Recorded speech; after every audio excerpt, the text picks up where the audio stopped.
I would like to present Professor Thomas from Germany, from the University of Frankfurt. He is the head of the department of the diagnostic of the interventional radiology at the University Hospital Frankfurt.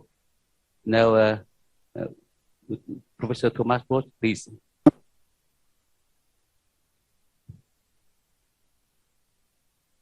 Yeah, ladies and gentlemen, it's my great pleasure to, first of all, to be invited at your wonderful meeting.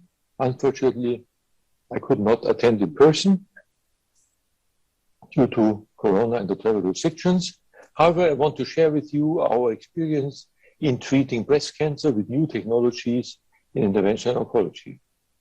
In the following minutes, I want to share with you oncological concepts, the interventional techniques and patient management, the results both for primary breast cancer and for metastases like liver metastasis, lung and bone metastasis.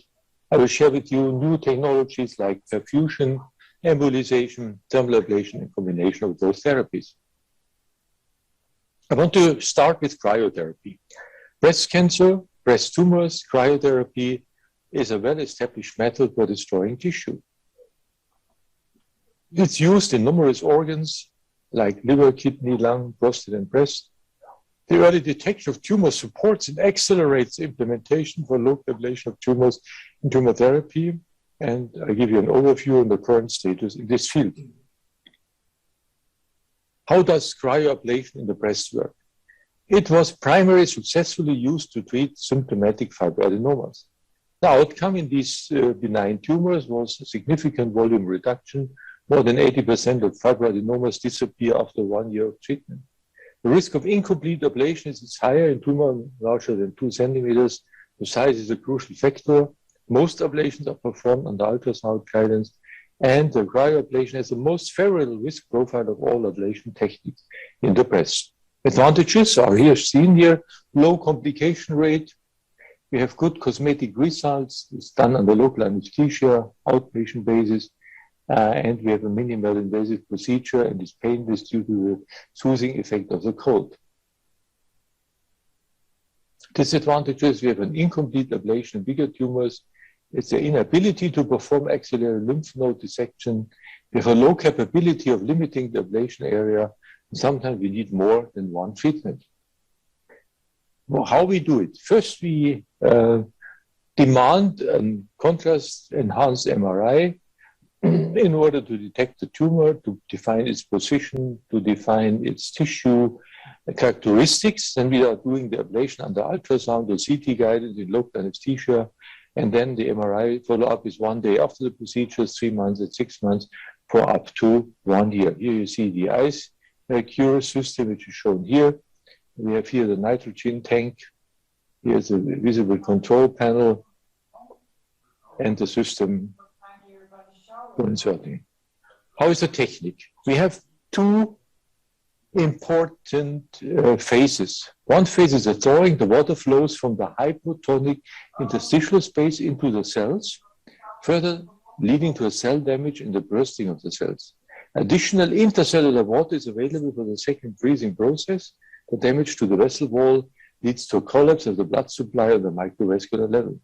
After the thawing, damaged endothelium is in contact with the thrombocytes. We have an increased capillary permeability, leading then to an ischemia, and the activation of capase 3 and Bax protein leads to mitochondrial damage. Tumor cells have greater and variable resistance to cold compared to healthy cells. Speed, duration, number of freeze and thaw processes influence effectiveness. 2 free thaw cycles are most effective, ice ball size maximum after 10 to 15 minutes. And what is important, you have to define your freezing process in order, knowing that the speed of the freezing process decreases from the center to the periphery. So sometimes if you don't select it rightly, the freezing process can be too short to achieve a little damage. Ice ball has to extend beyond the borders of the lesion. The border of the visible ice ball is not directly the border of the effective ablation area. So you can say lesion borders at least 5 to 8 millimeters is more than the -20 degree zones which freezes the entire lesion. Here, an example of the ProSense probe from the ice cure. This is done always before we are inserting. There is a test phase where we prove the ice ball in water so that we can get again the information on the design on where the ice ball is coming according to the tip of the system. We can maximize the efficacy and safety, and it gets cooled for targeted tissue destruction. Application, cooled gas means that the gas is conducted in a thin applicator. We have the Joule-Thomson effect, which means that we affect the temperature after fast expansion using argon or helium. An expansion chamber, the Joule-Thomson effect is located at the tip of the applicator. What should be considered? First of all, it's a patient selection. We have to know the number of lesions, location and size of the tumors, and the possible complications. Before starting the procedure, we prepare a hydrodissection in order to save and serve for possible complications of the skin, the duration of the cycles, and possible minor and major complications. During the therapy, needle position control is important, the size of the ice ball, and complication, especially skin damage in the breast procedure. You see one of our studies, comparative evaluation of microwave and cryoablation for primary breast cancer. And you see for the cryo, we had been so far treating 25 patients, 31 numbers. You see the mean tumor volume shown here with 3.53. And you see the mean range. The mean follow-up has been 6 months, and the range is 1 to 36 months. And if you look at now the results, for cryoablation, we can see that minor complication is only about 10%, major complications, non-technical success rate, 100% compared to microwave, but the technical effectiveness is higher, with 96%. Local relapse we have not seen, and the necrosis volume 1 day after treatment was 16.97 cubic, 3 months after the treatment 14, while it's significantly lower. The microwave is only 9 and 7.5 kilometers. Cryoablation also shown here in comparison. Mean age is documented here, mean tumor size, and here are documented the volume. If you look at this area, it is important that if we can get the information, we need to look at cases. Here an example, a 61-year-old patient, tumor size 18 to 14 millimeters, ice ball 50 to 33 millimeters. You see the cancer itself in the lateral component of the left breast. You see the insertion from medial or insertion probe under CT guidance, exact positioning of the 2 markers which are shown here on the tip of the eyes. And then at the end you see the ice ball, which has been an ablation area here. And you see some thickening of the skin due to hydrodissection, which was performed by inserting fluid directly under the skin to protect it. Mean follow-up, directly after treatment, you see again the ice ball in the peripheral contrast-enhancing structures, and you see after 2 months a significant downsizing of the ice balls itself, but you don't see a recurrence which would be detected as a high uptake of contrast agent in this lesion. The further follow-up after 5 months and after 10 months, you see the scarring surrounding the ice ball. You see here the contrast enhancement, which is documented here in the peripheral of the lesion. After 20 months, hard to detect, but you can still see the changes in the fatty tissue and the very moderate slim rim surrounding the lesion itself, parenchymal breast from her previous situation. So this was a full remission in this patient. Is this possible also for lesions near the pectoral muscle? Yes. Here's an example, 60-year-old patient, lesion size 14 to 8 millimeters, positioning lateral posterior to the rectal muscle here, which is documented here. You see the insertion of the probe. We do mostly, we like to do it under CT guidance because contrast-enhanced CT shows it nicely, demonstrates here the lesion itself. And by inserting the ice probe. You see here the positioning. Here you see the beginning of the ice ball, which is nicely documented here. And here you see our hydrodissection needle, which is documented here.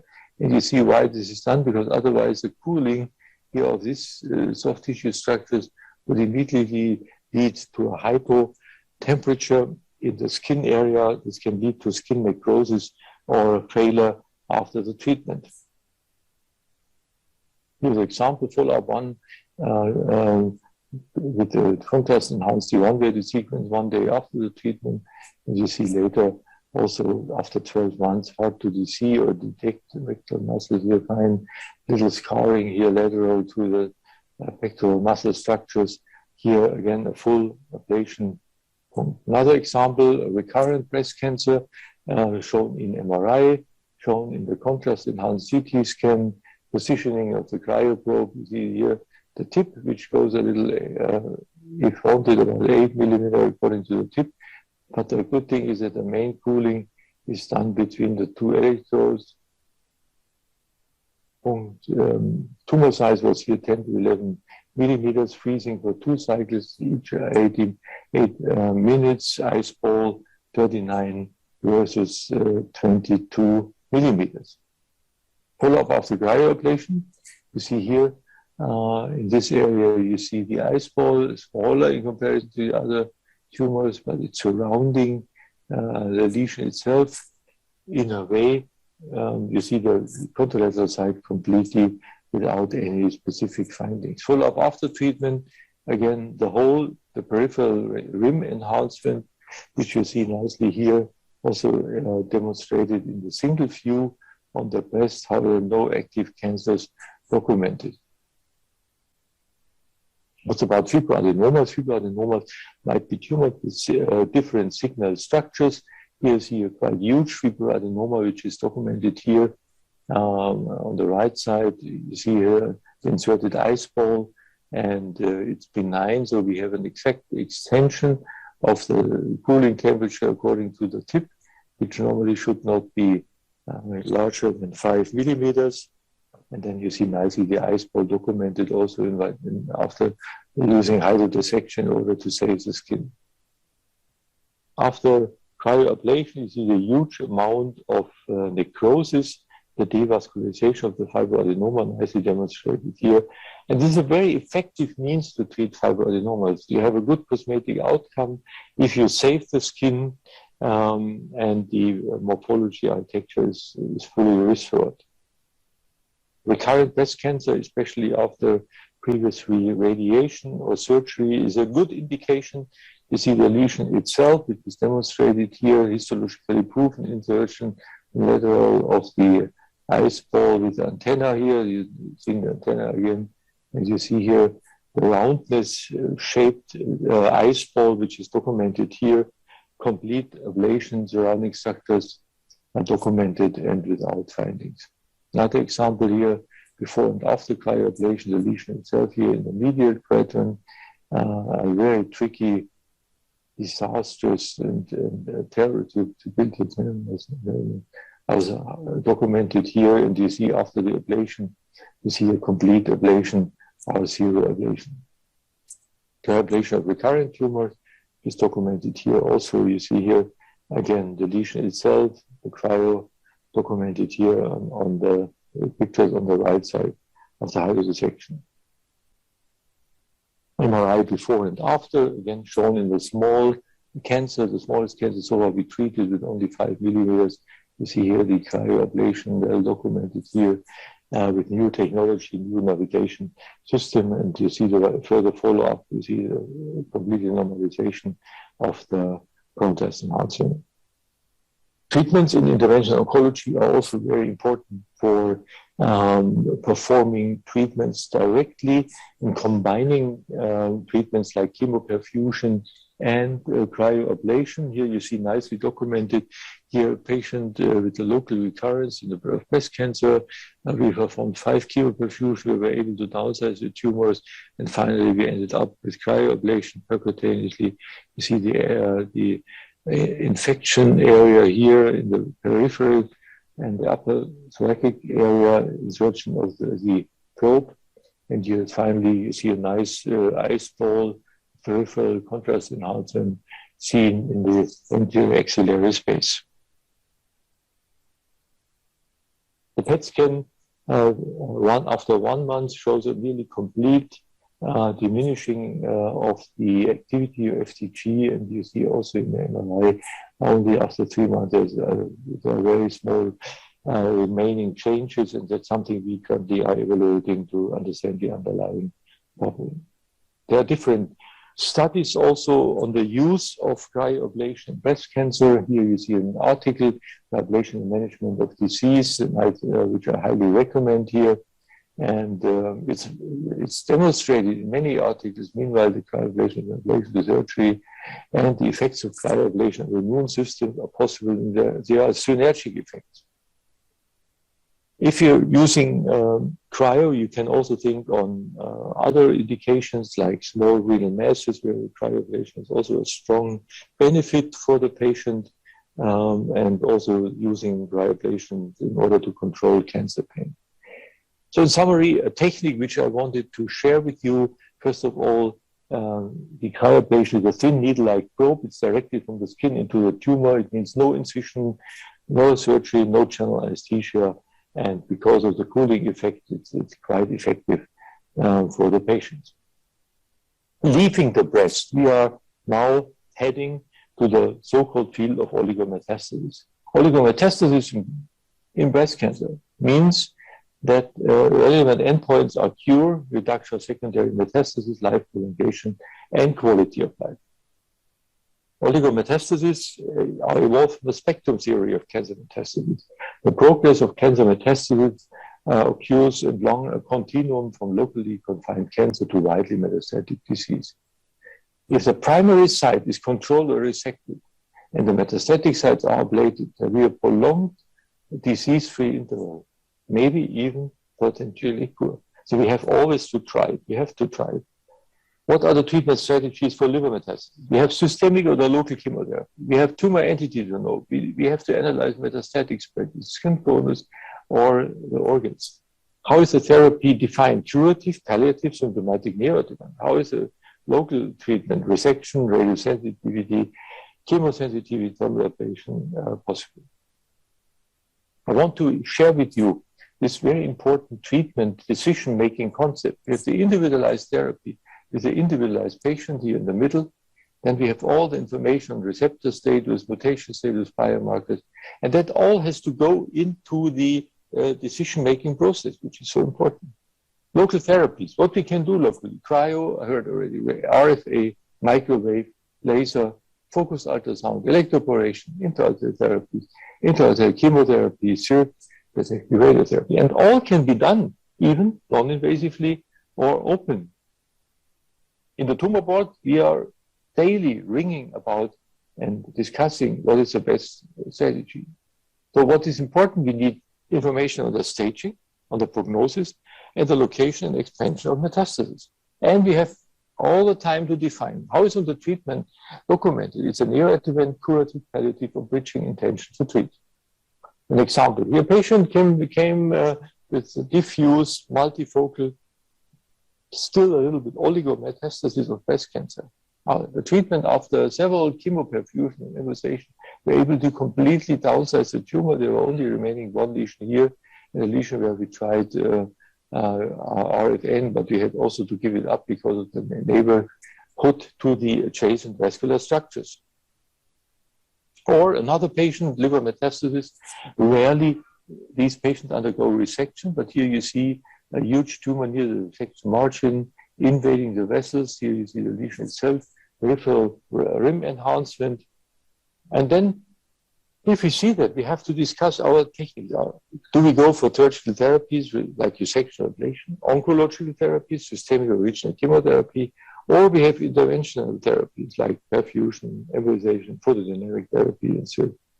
And so, honestly, it's documented how we can perform those treatments here, shown our angiographic suite. And then this is a huge liver metastasis infiltration of breast cancer, hypervascular lesions here documented in the angiography. We've evaluated our patient material. We treated so far 217 patients. multiple 3 to 4 metastases in more than 1,000 treatment sessions. And what is important that we learned that in most situations, we get the patients in a stable disease situation or a partial response. Progression is about 1/3. And the treatment is 2/3 palliative, and then it divides to symptomatic and neoadjuvant indications. The survival rate after TACE is 68%, 2-year survival 43%. And of course, we are defining new technology, new areas to go to. Palliative, symptomatic, or also neoadjuvant strategies are important. You see a huge metastasis centrally located peripheral rims. This is due to a metastasis. And you see after the chemoembolization, we have a high uptake of lipyridol, sharper demarcation, well documented. Or another example here, in breast cancer, you see a huge infiltration and a geographic infiltration starting under the capsule, diffusely infiltrating the liver parenchyma. You see the angiography, arising tumor here from the mesenteric superior artery. Not easy, but the effect is tremendous. Look at the comparison. The tumor looked here and now it looks here. Significant downsizing of more than 30% in partial remission. If you look at the survival data, you see that if you have patient neoadjuvant, like shown previously, excellent improved survival in this group. If you have median survival palliative indication, we are achieving the 19-month, and symptomatic indications, we go also for 6 months, which is documented here.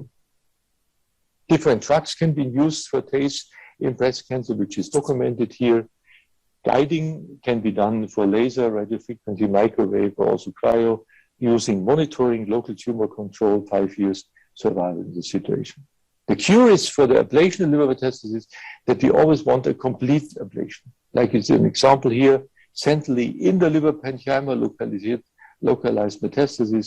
After the ablation, you see there's still a peripheral rim, which is due to compression and tumor extension. This is a complete necrosis, complete documented. Another example of a patient, breast cancer, the tumor near the ascending liver veins. We were not able to tell here the patient that we have to wait another time. Here we decided to control in 10 years after laser therapy. The patient is still free of recurrent cancer. It's still free of new cancers developing in other organs of the liver, not documented, not to see.